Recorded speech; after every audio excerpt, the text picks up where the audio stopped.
اسی طرح اولیاء کرام روحانی پہاڑ ہیں جو راہ حق سے بھٹکتے نہیں، اپنے معتقدین کو قائم رکھتے ہیں، ایمان و عرفان کے چشمے ان سے جاری ہوتے ہیں، اولیاء کرام کے سینے سے اسرار الہیہ کے خزانے ان سے برآمد ہوتے ہیں، جن کا سلسلہ تا قیامت قائم رہے گا۔ جس طرح ان دنیاوی پہاڑوں سے سونے چاندی اور ہیرے جواہرات چشمے نکلتے ہیں نا، اسی طرح اولیاء کرام جو روحانی پہاڑ ہیں ان کے سینے سے علم و عرفان کے خزانے، اسرار الہیہ کے خزانے برآمد ہوتے ہیں۔ تو یہ ہے افلا ینظرون الی الابل کیف خلقت والی السماء کیف رفعت والی الجبال کیف نصبت، اور پہاڑوں کو دیکھیں یہ پہاڑ کیسے نصب کیا گیا ہے، یہ بھی اللہ تعالیٰ کی عظیم قدرت کا عظیم شاہکار ہے۔ وَإِلَى الْأَرْضِ كَيْفَ سُطِحَتْ، آیت نمبر 20 فرمایا اور زمین کو نہیں دیکھتے، کیف سطحت کیسے زمین بچھائی گئی ہے، سبحان اللہ، زمین کو نہیں دیکھتے کہ زمین کیسے بچھائی گئی ہے، سبحان اللہ، یعنی جس زمین پر کافر چلتے ہیں کیا اس کی طرف یوں نہیں دیکھا کہ کیسے یہ زمین پانی پر بچھائی گئی ہے؟ اگر یہ ہے انصاف کی نگاہ سے ان شاہکاروں کو دیکھتے تو کبھی بھی اللہ تعالیٰ کی قدرت کا انکار نہیں کرتے۔ بندہ غور کر لے اللہ کی مخلوقات میں نا تو حقیقت اللہ تعالیٰ کی معرفت تک ضرور پہنچ جائے گا۔ بظاہر ساری زمین یکساں ہیں، ایسا لگتا زمین یکساں ہیں، لیکن نہیں، اس میں بے حد اقسام ہے۔ اس زمین میں پاک و ہند کی سرزمین اور طرح کی ہے، عرب کی سرزمین اور طرح کی ہے، کہیں سے سونا نکلتا ہے، کہیں سے تیل نکلتا ہے، کہیں سے دیگر دھاتیں، کہیں سے لوہا وغیرہ پیتل وغیرہ نکلتا ہے۔ زمین ایک ہی ہے لیکن اللہ تعالیٰ نے خاصیتیں الگ الگ رکھی ہے، کہیں کی زمین نرم ہوتی ہے، کہیں کی سخت ہوتی ہے، کہیں کی مٹی کالی ہوتی ہے، کہیں کی پیلی ہوتی ہے، کسی زمین سے سونا نکل رہا ہے تو کہیں سے تیل نکلتا ہے، کہیں سے کوئلہ نکلتا ہے، کہیں سے اور خزانے نکلتے ہیں، کہیں سے دیگر دھاتیں نکلتی ہیں، ایک ہی زمین ہے لیکن بتاؤ اس ایک زمین میں اللہ نے کیا کچھ رکھا ہے، کیسی کیسی چیزیں نکلتی ہیں جو انسانوں کے لیے نفع بخش ہیں، جو انسانی ضرورت کے لیے بے حد ضروری ہیں۔ یہ اللہ تعالیٰ نے کس طرح نظام قائم کیا ہے، فرمایا اسی طرح جس طرح زمین ایک ہے لیکن اقسام مختلف ہیں، طرح طرح سے چیزیں نکلتی ہیں، ایسے ہی انسان بظاہر یکساں معلوم ہوتے ہیں مگر حقیقتاً انسان بہت مختلف ہیں۔ کسی کے دل سے گندگی نکلتی ہے اور کسی کے دل سے معرفت الہی کے چشمے پھوٹتے ہیں۔ انسانوں کے بھی سب اولاد آدم ہیں لیکن سینے سب انسانوں کے ہیں، لیکن کسی کے سینے سے گندگی نکلتی ہے، جو خبیث لوگ ہوتے ہیں، اور جو پاک لوگ ہوتے ہیں ان کے سینے سے جو ہے نا معرفت الہی کے چشمے پھوٹتے ہیں۔ اللہ تعالیٰ نے اپنی تخلیق اور اپنی توحید پر دلائل کا ذکر کرتے ہوئے 4 چیزیں بتائے، اونٹ، آسمان، پہاڑ اور زمین۔ یہ 4 چیزوں کو بتانے کی حکمت کیا تھی؟ یہ اللہ تعالیٰ کی توحید پر بہت بڑی دلیل ہے۔ کیا چیزیں؟ اونٹ ہے پہلا، افلا ینظرون الی الابل، اونٹ کی طرف، والی الجبال والی السماء، آسمان کی طرف، والی الجبال، پہاڑوں کی طرف، والی الارض، زمین کی طرف۔ یہ 4 چیزوں کا ذکر کیا، کیا بتانے کے لیے؟ تاکہ لوگ ان 4 چیزوں میں غور کر کے اللہ تعالیٰ کے قدرت اور اس کی معرفت تک پہنچ سکے، ٹھیک ہے نا۔ اب ان 4 چیزوں کے ذکر کرنے کی وجہ کیا تھی؟ اور بھی تو اللہ تعالیٰ کی مخلوقات ہیں نا، آسمان ہے تو ذکر کیا، سورج بھی ہے، اور یہ نباتات بھی ہیں، جمادات بھی ہیں، حیوان بھی ہیں، انسان بھی ہیں، شجر حجر ساری چیزیں ہیں، لیکن ان 4 چیزوں کے بتانے کی وجہ کیا تھی؟ دلائل جو قائم کیا، فرمایا کہ اس کی وجہ یہ ہے کہ قرآن مجید لغت عرب پر نازل ہوا ہے، یعنی عرب کے والوں کی زبان پر، عربی میں ہے، اور عرب عموماً صحراؤں میں، صحرا کہتے جنگل کو، صحراؤں میں سفر کیا کرتے تھے، چونکہ وہ عرب کی زیادہ تر آبادی جنگلوں پر مشتمل ہے، اور صحرا میں بالکل تنہا ہوتے تھے، اور جب انسان تنہا ہوتا ہے نا تو اپنے ارد گرد کی چیزوں پر غور و فکر کرتا ہے، یہ کیا ہے، یہ کیا ہے، یہ کیا ہے۔ دوستوں کے ساتھ ہوتا ہے تو پھر دوسری طرف ذہن متوجہ ہوتا ہے، لیکن تنہا ہوتا ہے تو تنہائی میں انسان کو غور و فکر کرنے کا مادہ اور صلاحیت زیادہ پیدا ہوتی ہے۔ تو بتایا کہ جب انسان تنہا ہوتا ہے تو ارد گرد کی چیزوں پر غور و فکر کرتا ہے، سب سے پہلے وہ اپنی سواری اونٹ کی طرف دیکھتے تو ان کو اس میں اللہ تعالیٰ کی قدرت کے عجائبات اور اسرار دکھائی دیتے۔ اہل عرب کو بتایا نا کہ تم جس اونٹ پر سواری کرتے ہو جو روزانہ تمہیں کام آتا، اگر تم نگاہ عبرت سے اور نگاہ حقیقت سے اس کو دیکھتے اپنی سواری کو نا، تو اس سواری میں ہی اللہ تعالیٰ کے عظیم عظیم عجائبات اور اسرار دکھائی دیتے تمہیں، اور وہ اس سے حاصل ہونے والے فوائد پر غور و فکر کرتے، اور جب تبھی انہیں اللہ تعالیٰ کی قدرت کا شاہکار نظر آتا۔ اس کے بعد پھر دوسری چیز بتایا کہ جب اوپر نگاہ اٹھاتے تو انہیں آسمان کے سوا کچھ نظر نہ آتا کہ اوپر آسمان ہے، اور وہ اس بے ستون وسیع و عریض بلند نیلی چھت کو دیکھ کر حیران ہوتے، یار یہ کیسی عظیم اللہ تعالیٰ کی تخلیق ہے کہ اتنی بڑی چھت بغیر ستون کے قائم ہے، اور ان چھتوں کے اندر قندیلیں دیکھیں، لائٹنگ کا عالم دیکھیں، پوری دنیا پر احاطہ کی ہوئی ہے۔ تو پھر انہیں بھی اللہ تعالیٰ کی قدرت کا پتہ چلتا، اور پھر جب وہ اپنے دائیں بائیں دیکھتے تو ان کو پہاڑ نظر آتے، دائیں بائیں کیا تھے عرب میں؟ پہاڑ نظر آتی، اور جب وہ اپنے نیچے دیکھتے تو ان کو پھیلی ہوئی زمین نظر آتی، اور یہی وہ موقع تھا جب وہ ان چیزوں کے اسرار اور منافع پر غور و فکر کرتے، تو ان پر لازم تھا اس غور و فکر کے بعد اللہ تعالیٰ کی تخلیق، اس کی توحید پر ایمان لاتے۔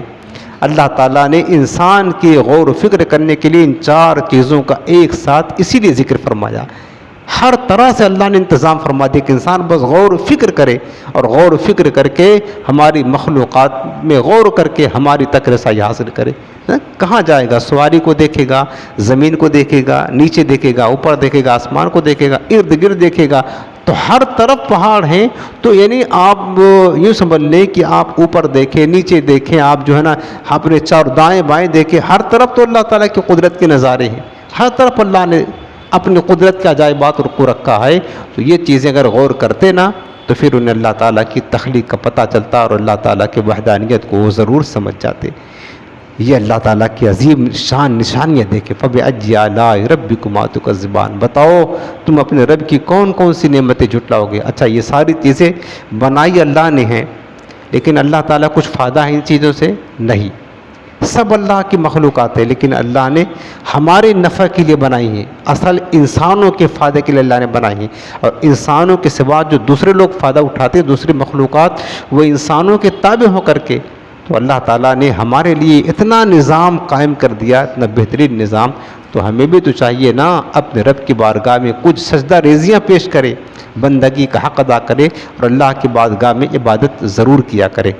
اگلی آیت ہے آیت نمبر 21، فذکر انما انت مذکر، فذکر مانتا پس تم اے میرے حبیب نصیحت کرو، ذکر مانے نصیحت کرو، انما انت مذکر، آپ ہی نصیحت کرنے والے ہیں، حقیقی جو مذکر ہیں نصیحت کرنے والے وہی تو ہے نا، سرکار اصل داعی ہیں، داعی کبیر ہیں، یعنی دعوت دینے والے، نصیحت کرنے والے، اور اس کے بعد جتنے بھی صحابہ، تابعین، اولیاء، علماء سب حضور کی دعوت کا فیض حاصل کر رہے ہیں، حضور علیہ السلام کی نصیحت کی برکتوں سے سب کو نصیحت مل رہی ہے، اور سرکار ہی کے جو ہے نا نقش قدم پر چلتے ہوئے سرکار نے نصیحت فرمائی تو لوگ نصیحت کرتے ہیں۔ تو اللہ تعالیٰ کی قدرت کے عجائبات بیان کرنے کے بعد فرمایا گیا کہ اللہ تعالیٰ کی نعمتوں اور اس کی قدرت کے دلائل بیان فرما کر لوگوں کو سمجھاؤ اور نصیحت کرو۔ اس آیت میں اولین خطاب تو حضور اقدس صلی اللہ علیہ وسلم سے ہے، لیکن آپ کے وسیلے سے سب مسلمانوں سے خطاب ہے، جو سمجھانے کی صلاحیت رکھتا ہوں وہ دوسروں کو سمجھائے، آپ ہی نصیحت کر لے، کیونکہ آپ کے بعد اب کوئی نبی مبعوث نہیں کیا جائے گا، نبوت حضور علیہ السلام پر ختم ہو گئی۔ یعنی آپ یوں سمجھ لیں کہ سب سے پہلے خطاب تو میرے آقا علیہ السلام کو اللہ تعالیٰ نے دیا کہ میرے حبیب آپ سمجھائیں، اس کے بعد حضور کے وسیلے سے جو لوگ نصیحت کرنے کے اہل ہیں، جن کے اندر طاقت صلاحیت ہے، ان پر بھی لازم ہے کہ وہ بھی جو ہے نا لوگوں کو نصیحت کرتے رہیں، دعوت دیتے رہیں۔ یہ ذمہ داری صرف عالم کی نہیں، صرف ولی کی نہیں، یہ ذمہ داری ہر ایک مسلمان کی ہے۔ وہ اپنی وسعت، طاقت اور صلاحیت کے مطابق دوسروں کو دعوت دین دیتا رہے اور دوسروں کو نصیحت کرتا رہے جتنا اس کے پاس وسعت ہے، اور یہ اللہ تعالیٰ کا حکم ہے۔ لست علیہم بمسیطر، آیت نمبر 22، فرمایا اے میرے حبیب آپ ان پر جبر کرنے والے نہیں ہیں، یعنی آپ کا کام نصیحت کرنا ہے۔ جبر کرنا یعنی کسی کو زبردستی مسلمان کرنا، کلمہ پڑھانا، یہ اسلام کی شان نہیں۔ فرمایا کہ لست علیہم بمسیطر، اے میرے حبیب آپ صرف نصیحت کرنے والے ہیں، کسی کو جبراً یعنی زبردستی مسلمان کرنا یہ آپ کی شان نہیں ہے، اور نہ اللہ نے آپ کو اس لیے بھیجا ہے۔ وما علیک الا البلاغ، آپ کا کام پیغام ربانی کو اللہ کے بندوں تک پہنچا دینا ہے۔ کوئی ایمان لائے تو ٹھیک ہے، نہ ایمان لائے تو اس کا ذمہ دار خود وہ ہے، لیکن جبراً کسی کو مسلمان نہیں بنایا جائے گا۔ سمجھ رہے نا؟ لا اکراہ فی الدین، رب نے فرمایا کہ دین میں کوئی زبردستی نہیں ہے، یعنی اے حبیب علیہ السلام آپ کی ذمہ داری نہیں کہ آپ انہیں جبراً مسلمان بنائیں، بلکہ پیغام الہی احسن طریقے سے پہنچا دینا آپ کا کام ہے۔ اس کے بعد اگر سارے لوگ کافر رہیں تو آپ کا کچھ نہیں بگڑتا، نہ ایمان لائیں۔ اہل مکہ میں سے جو لوگ ایمان نہ لائیں، حضور کا کیا بگڑا؟ وہ خود اپنا تباہ ہو گئے، برباد ہو گئے، آپ کا کچھ نہیں بگڑتا۔ جیسے اگر کوئی سورج سے روشنی نہ لے یا بادل سے فیض نہ لے تو اس سے بادل یا سورج کا نقصان کیا ہے بتائیں؟ کوئی روشنی نہ لے تو روشنی تو چمک رہا ہے نا، چمک رہی ہے، تو اس کا نقصان خود ہوگا، لیکن سورج کا یا بادل کا نقصان نہیں۔ اسی طرح میرے آقا علیہ السلام آسمان نبوت کے سورج ہیں، تو سرکار سے اگر کوئی فیض نہیں لیتا تو خود بڑا محروم ہے۔ میرے آقا کی نبوت کا سورج تو ہمیشہ چمکتا ہی رہے گا۔ یا آیت کا مطلب یہ ہے کہ آپ انہیں جبراً مسلمان نہ کریں، بلکہ تعلیمات اسلام پہنچا کر قبول کرنے یا نہ کرنے کا اختیار ان پر چھوڑ دے، اور یہی مزاج شرع ہے۔ اللہ اس کے رسول کا مقصود بھی یہی ہے کہ کسی کو صحیح غلط راستہ بتا دے، یہ صحیح راستہ ہے، یہ غلط راستہ، اور دعوت دے دے کہ تم صحیح راستے پر چلو، پھر اس کے اختیار میں چھوڑ دے۔ اس کا انجام کیا ہوگا وہ دونوں بتا دے۔ اب وہ اپنے اختیار سے ایمان لائے، صحیح راستہ چنے، تو یہ صحیح راستہ چننا اللہ کے بارگاہ میں اس کو پسند کیا جائے گا، زبردستی نہیں کہ نہیں تم اسی راستے پر چلو، نہیں، صحیح غلط کا فرق بتا دینے کے بعد، حق و باطل کو بتا دینے کے بعد اس کو اختیار دے دیا کہ جو مرضی چاہے اختیار کرو، اس کا انجام یہ ہے، اس کا انجام یہ ہے۔ نبی کریم بلکہ اللہ تعالیٰ نے فرمایا کہ افانت تکرہ الناس حتی یکونوا مؤمنین، اے میرے حبیب کیا ایسا ہو سکتا ہے کہ آپ لوگوں کو مجبور کریں گے یہاں تک کوئی ایمان لائے؟ یعنی لوگوں کو ایمان لانے پر مجبور کر سکتے ہیں؟ ایسا نہیں ہو سکتا ہے۔ یہاں تک کہ نبی کریم صلی اللہ علیہ وسلم یہ چاہتے تھے، حضور کی خواہش کیا تھی دلی کہ تمام مشرکین جو ہیں یہ مومن اور موحد بن جائیں، اور آپ کی انتھک تبلیغ کرنے کے باوجود ان کے ایمان نہ لانے سے میرے آقا بہت غمگین ہوتے تھے۔ اتنی محنت حضور کرتے تھے تبلیغ دین کے لیے، کافروں کے طعنے کھائیں، پتھر کھائیں، گالیاں کھائیں، سب کچھ کھائیں، اور پھر بھی وہ بدبخت ایمان نہ لاتے تو میرے آقا غمزدہ ہوتے۔ تو اللہ تعالیٰ نے آپ کی تسلی کے لیے یہ آیت نازل فرمائی، فرمایا کہ وَلَوْ شَاءَ رَبُّكَ لَآمَنَ مَنْ فِي الْأَرْضِ كُلُّهُمْ جَمِيعًا، اے میرے حبیب اگر تمہارا رب چاہتا تو روئے زمین کے تمام لوگ ایک ساتھ ہی ایمان لاتے، لیکن اللہ تعالیٰ نے ایسا نہیں چاہا۔ وہ تو رب کی اختیار میں ہے نا، چاہے تو سبھی مان لائے، لیکن اللہ نے نہیں چاہا، کیونکہ سب کو جبراً مسلمان بنا دینا اس کی حکمت اور مصلحت کے خلاف ہے۔ اللہ نہیں چاہتا ہے کوئی زبردستی ایمان لائے مجھ پر، نہیں، کیونکہ اللہ تعالیٰ نے انسان کو حق اور باطل میں تمیز کرنے کے لیے عقل دی ہے، کیا صحیح کیا غلط ہے فیصلہ کر لو، اور اس کو اختیار عطا فرمایا ہے۔ رب چاہتا ہے کہ انسان اپنی عقل سے کھوٹے کھرے کو پرکھ کر کے اپنے اختیار سے اللہ تعالیٰ کو الوہیت اور اس کی تخلیق، اس کی توحید اور قدرت پر ایمان لائے۔ رب کی منشا یہ ہے، رب نے عقل دے دیا، صحیح غلط کی تمیز کرنے کا اختیار دے دیا، راستہ بتا دیا پیغمبروں نے، اب رب چاہتا ہے کہ تم کون سا راستہ چنتے ہو، اپنے اختیار سے تم ایمان لے آؤ، تو اللہ کی بارگاہ میں یہ ایمان قبول ہوتا ہے۔ زبردستی کسی کو مسلمان بنا دینا اللہ تعالیٰ ہرگز اس بات کو پسند نہیں فرماتا ہے۔ اس کے بعد اگلی آیت کریمہ ہے الا من تولی وکفر، فرمایا کہ اور ہاں جو منہ پھیرے اور کفر کرے، فَيُعَذِّبُهُ اللَّهُ الْعَذَابَ الْأَكْبَرَ، تو اللہ تعالیٰ اس کو بڑا عذاب دے گا۔ فرمایا کہ جو دعوت دین کو ٹھکرا دے، اس کو سے منہ پھیر لے، قبول نہ کرے، تو اللہ تعالیٰ اس کو بڑا عذاب دے گا۔ پھر آپ کی پرزور تبلیغ کے باوجود بھی یہ لوگ ایمان نہ لائیں گے تو آپ سے ان کے ایمان لانے کا سوال نہیں کیا جائے گا، لیکن جو ان میں پشت پھیر کر کے بھاگ جائے گا اور ایمان نہ لائے گا تو اللہ تعالیٰ اس کو بہت بڑا عذاب دے گا، اور بڑا عذاب وہ دوزخ کا عذاب ہے۔ اس سے کم درجے کا جو عذاب ہے وہ دنیا کا عذاب ہے، جیسے جنگ میں شکست کھانا، سمندری طوفان اور دریاؤں میں سیلاب کا آنا، زلزلے، قحط، موذی بیماری مبتلا ہونا، یہ سب دنیا کے چھوٹے چھوٹے عذاب ہیں۔ اور بڑا عذاب کیا ہے؟ جہنم کا عذاب ہے۔ اور اللہ نے فرمایا کہ کافروں کے لیے جہنم کا عذاب یہ سب سے بڑا عذاب ہے۔ یاد رہے کہ کفار کے لیے بہت سے عذاب ہیں، نزاع کے وقت عذاب، قبر میں، حشر میں، جہنم میں، سب جگہ عذاب ملے گا کافروں کا۔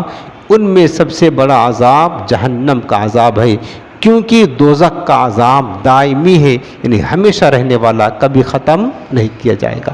تو اللہ نے فرمایا کہ جو میرے حبیب کی نصیحت سے ایمان لانے سے منہ پھیرے گا فَيُعَذِّبُهُ اللَّهُ الْعَذَابَ الْأَكْبَرَ، اللہ تعالیٰ اسے بہت بڑا عذاب عطا فرمائے گا۔ اللہم انی اعوذ بک من عذاب النار، اے اللہ ہم تجھ سے عذاب نار سے تیری پناہ مانگتے ہیں۔ ان الینا ایابہم، آیت نمبر 25 اور 26، ثم ان علینا حسابہم، اللہ پاک نے فرمایا کہ پھر ہماری ہی طرف ان کو لوٹ کر کے آنا ہے۔ کہاں جائیں گے؟ یہ کفار و مشرکین جو آج بھاگے بھاگے پھر رہے ہیں، ایمان نہیں لاتے، بتائیں کہاں جائیں گے؟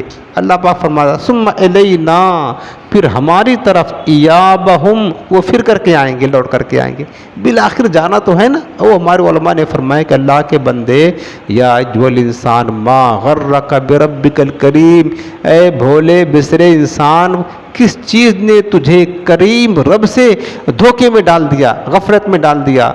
تو آج کیوں نہیں آتا اللہ کی بارگاہ میں؟ ایک دن آئے گا، منہ چھپا کر آئے گا نا، کفن میں منہ ڈھکا ہوگا تو آئے گا، آنا تو ہے، لہذا جو منہ چھپا کر آئے گا اس سے پہلے منہ کھول کر اپنے کی بارگاہ میں آ جا اور اللہ تعالیٰ سے معافی مانگ لے، صلح کر لے۔